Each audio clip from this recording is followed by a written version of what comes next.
ધાવણ માટે ફૂટબોલ પકડની રીત પરના સ્પોકન ટ્યુટોરિયલમાં સ્વાગત છે। આ ટ્યુટોરિયલમાં આપણે આપેલ વિશે શીખીશું: માતા અને તેના બાળક માટે ધાવણની યોગ્ય પકડની પસંદગી, ધાવણ પહેલાની માતાની તૈયારી અને ફૂટબોલ પકડ માટે પગલા દર પગલા પ્રક્રિયા। ચાલો શરૂ કરીએ। દુનિયાભરમાં માતાઓ તેમના બાળકોને વિભિન્ન પ્રકારની પકડ વાપરીને ધાવણ કરાવે છે। પહેલાના ટ્યુટોરિયલમાં સમજાવ્યા પ્રમાણે માતા અને તેના બાળક માટે ધાવણની સૌથી ઉત્તમ સ્થિતિ એ હોય છે કે માં અને બાળક બંને માટે ધાવણ પ્રક્રિયા એ સંપૂર્ણ ધાવણ દરમિયાન આરામદાયક રહે। બાળકે માતાની છાતીથી ઊંડાણથી જોડાવવું જોઈએ અને તેથી તે પૂરતું દૂધ મેળવી શકે। ચાલો એકાદ પકડ જે કે ફૂટબોલ પકડ કહેવાય છે તે વિશે શીખીએ।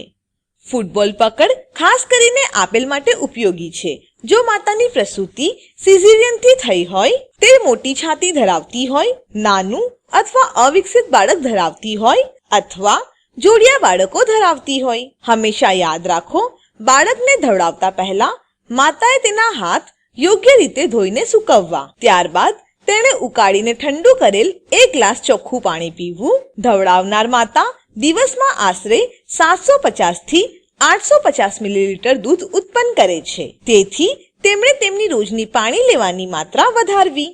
આગળ ચાલો માતાની બેસવાની સ્થિતિની ચર્ચા કરીએ।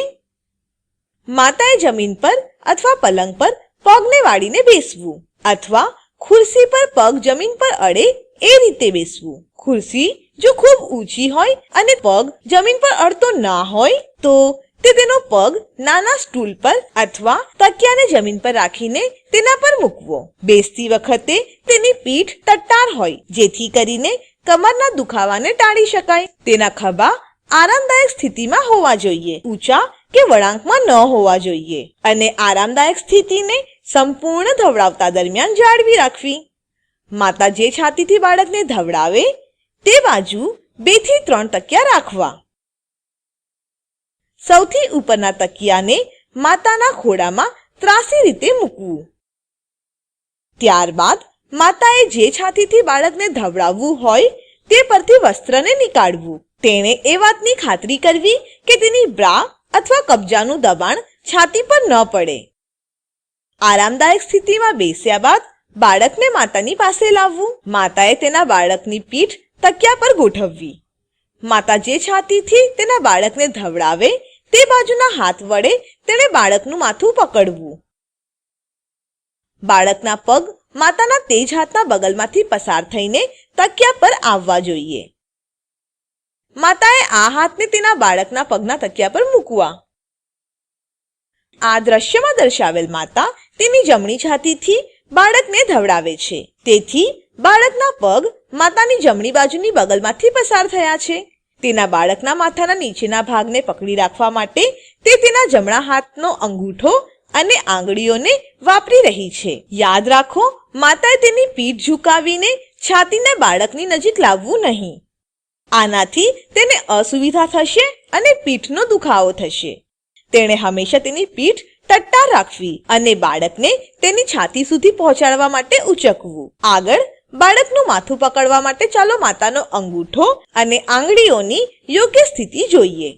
માતાનો અંગૂઠો બાળકના એક કાનની પાછળ હોવો જોઈએ અને બાકીની આંગળીઓ બાળકના બીજા કાનની પાછળ હોવી જોઈએ। તેણે તેની આંગળીઓ અથવા અંગૂઠાને બાળકના કાનના પાછળથી બાળકના ગળા પર ન રાખવી। તેનું કાંડું બાળકના ખભાના જોડાણ પર રહેવું જોઈએ। તેણે તેના હાથ વડે બાળકના માથાની પાછળ દબાણ આપવું નહીં। આનાથી બાળકને ધાવણ દરમિયાન આરામ રહેશે। આગળ ચાલો બાળકના શરીરને યોગ્ય સ્થિતિમાં રાખવાનું શીખીએ। બાળકનો ચહેરો માતાની સામે હોવો જોઈએ। બાળકનું શરીર હળવેથી માતાની શરીર સાથે દબાયેલું હોવું જોઈએ। તેમના શરીરમાં ઓછું અંતર હોવાથી બાળકને છાતી સુધી પહોંચવામાં વધારે મહેનત કરવી પડશે નહીં અને છાતીથી ઊંડાણપૂર્વક જોડવામાં બાળકને સરળતા રહેશે। સ્થિતિમાં બીજો પોઈન્ટ એ છે કે બાળકના શરીરની ગોઠવણી। આપણે જ્યારે ખાવા ખાઈએ છીએ ત્યારે આપણું માથું, ગળું અને શરીર હંમેશા સીધી રેખામાં રહે છે। એ જ પ્રમાણે ધવડાવતા દરમિયાન બાળકનું માથું, ગળું અને શરીર હંમેશા સીધી દિશામાં હોવું જોઈએ. આનાથી બાળક માટે દૂધ ગળવામાં સરળતા રહેશે. હવે આપણે બાળકની શરીરની સ્થિતિના ત્રીજા પોઈન્ટ પર આવ્યા. માતાએ તેના બાળકના પૂર્ણ શરીરને આધાર આપવો. નહીં તો બાળકને છાતી સાથે ઊંડાણપૂર્વક જોડવામાં ઘણી મહેનત કરવી પડશે. આગળ ચાલો બાળકના નાક અને દાઢીની સ્થિતિ તરફ જોઈએ. બાળકનું નાક હંમેશા દીકડીની રેખામાં હોવું જોઈએ અને તેની દાઢી આગળ પડતી અને છાતીથી અત્યંત નજીક હોવી જોઈએ. આનાથી એ વાતની ખાતરી થશે કે બાળક ધાવતી વખતે એરિયોલાના નીચેનો ભાગ મોટા પ્રમાણમાં લે અને તેથી અસરકારક રીતે દૂધ પીવા માટે નીચેના જબડાનો ઉપયોગ કરે. કૃપા કરીને નોંધ લો, એરિયોલા એ દીકડી ફરતે આવેલ ઘટ્ટ વિસ્તાર છે. હવે જો બાળકની સ્થિતિ યોગ્ય છે તો ચાલો છાતીને પકડવાનું શીખીએ.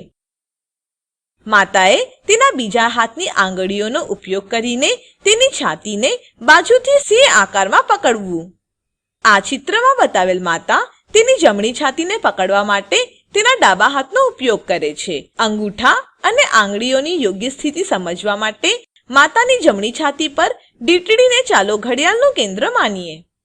માતાએ આ ઘડિયાળ પર ડાબા અંગૂઠાને ઘડિયાળના 12 વાગ્યાની સ્થિતિમાં મૂકવું, જ્યારે કે તેના ડાબા હાથની પહેલી આંગળી અને મધ્ય આંગળી ઘડિયાળના 6 વાગ્યાની સ્થિતિમાં હોવી જોઈએ.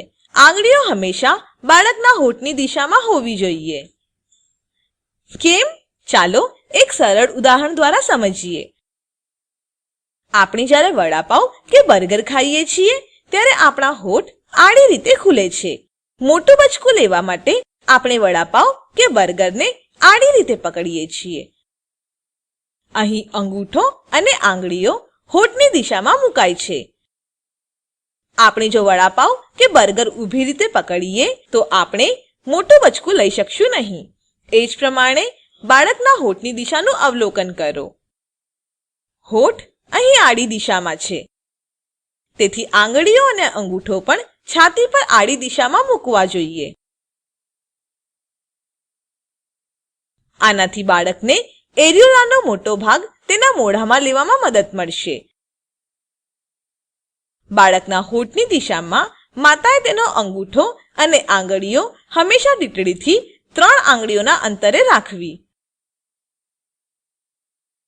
ફરીથી વડાપાવ કે બર્ગર ખાતી વખતે જો આપણે ખૂબ નજીકથી પકડીએ તો આપણને આપણી આંગળીઓ મોટું બચકું લેવામાં નડશે. આપણે જો ખૂબ દૂરથી પકડીએ તો આપણા મોઢામાં બેસવા યોગ્ય તેનો આકાર રહેશે નહીં. તેથી આપણે મોટું બચકું લેવા માટે યોગ્ય અંતરે પકડવું જોઈએ. એ જ પ્રમાણે બાળક માટે યોગ્ય અંતરે છે દીકડીથી 3 આંગળીઓનું અંતર, જેવું કે આ ચિત્રમાં દર્શાવ્યું છે. આ અંતર એ વાતની ખાતરી કરે છે કે માતાની આંગળીઓ બાળકને તેના મોઢામાં એરિયોલાનો નીચેનો ભાગ લેવામાં અટકાવતી નથી. માતા જો ફક્ત દીકડીને દબાવે તો ખૂબ ઓછા પ્રમાણમાં દૂધ આવશે. માતા એરિયોલાના નીચે આવેલી મોટી દૂધની નસો દબાવે જેથી વધુ દૂધ બહાર નીકળશે અને છાતીનો આકાર યોગ્ય રહે, જેથી બાળકને ઊંડાણપૂર્વક જોડવામાં મદદ મળે. યાદ રાખો, માતાનો અંગૂઠો છાતીની ઉપરની બાજુએ હોવો જોઈએ અને તેની 2 આંગળીઓ છાતીની નીચેની બાજુએ હોવી જોઈએ, જેવું કે આ ચિત્રમાં દર્શાવ્યું છે. ચાલો વડાપાવ કે બર્ગરના ઉદાહરણ પર પાછા આવીએ. વડાપાવ કે બર્ગરને યોગ્ય રીતે પકડ્યા બાદ આપણે મોટું બચકું લેવા માટે હંમેશા તેને દબાવીએ છીએ. એ જ પ્રમાણે માતાએ બાજુએથી સી આકારમાં તેની છાતીને પકડી રાખીને હળવેથી દબાવવું. આનાથી બાળકને તેના મોઢામાં છાતીનો મોટો ભાગ લેવામાં મદદ મળશે. પરંતુ યાદ રાખો, માતાએ કાતર આકારની પકડમાં તેની છાતીને દબાવવું નહીં. કાતર આકારમાં દબાવવાથી છાતીને ચીમટી ભરાશે અને તેથી દીકડી દ્વારા ધાવણ થશે. સાથે જ ખ્યાલ રાખો કે અંગૂઠા અને આંગળીઓ વડે છાતીનું સરખા પ્રમાણમાં દબાણ હોય. નહીં તો દીકડી કાં તો ઉપરની તરફ ખસી જશે અથવા તો નીચેની તરફ, અને એનાથી જોડાણ પ્રક્રિયા અપેક્ષા મુજબ રહેશે નહીં. કેટલીકવાર માતા તેના બાળકને જુદી સ્થિતિમાં પકડવાનું પસંદ કરે છે. આ દ્રશ્યમાં બાળકનો ચહેરો માતા સામે નથી. બાળકનું માથું છાતીની પાસે છાતીની બાજુથી લાવવામાં આવે છે, ન કે નીચેથી. બાળકના હોઠ અહીં ઊભી રીતે છે, તેથી માતાએ તેની આંગળીઓને ઊભી રીતે યુ આકારના પકડમાં તેની છાતી પર મૂકવી. યાદ રાખો, કોઈ પણ ધવડાવવાની સ્થિતિમાં માતાએ છાતીને બાળકના હોઠની દિશામાં તેની આંગળીઓ અને અંગૂઠાથી પકડવું. હવે બાળક ફૂટબોલની પકડમાં છે અને ધાવણ માટે તૈયાર છે. યોગ્ય ધવડાવવાની તકનીક સમાન શ્રેણીમાંના બીજા અન્ય ટ્યુટોરિયલમાં સમજાવવામાં આવી છે. બાળક એકવાર બરાબરથી જોડાય અને છાતી જો ખૂબ ભારી તથા વજનદાર ન હોય તો માતાએ તેના હાથને તેની છાતીથી મુક્ત કરવો. અહીં આ ટ્યુટોરિયલ સમાપ્ત થાય છે. IIT બોમ્બે તરફથી ભાષાંતર અને રેકોર્ડિંગ કરનાર હું જ્યોતિ સોલંકી વિદાય લઉં છું. જોડાવા બદલ આભાર.